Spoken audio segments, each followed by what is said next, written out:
Eerstens het die gemeenskap van Zuidam in samenwerking met die gemeenskap 'n petisie ingedien.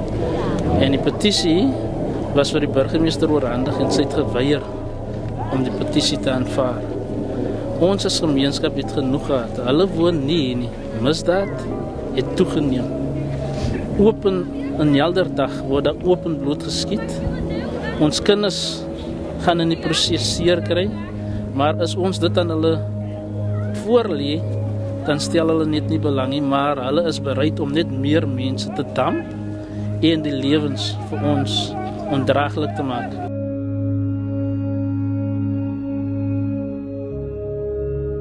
Inbrake het toegeneem en vrouens wat soggens moet gaan werk word geroof. Laat ek Vrydag aand, as ek so 3 se kant in die aand, het hulle 'n seentjie so in die bos hier so verkragt.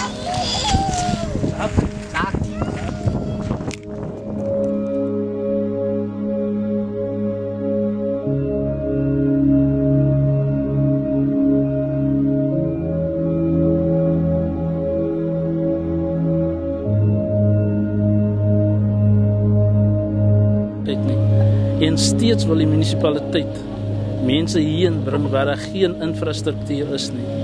So dit is, ek dink, eerstens ongrondwetlik om mense van hulle regte te ontneem en selfs onwettig om mense net te damp op plekke waar dit vir hulle gemaklik is.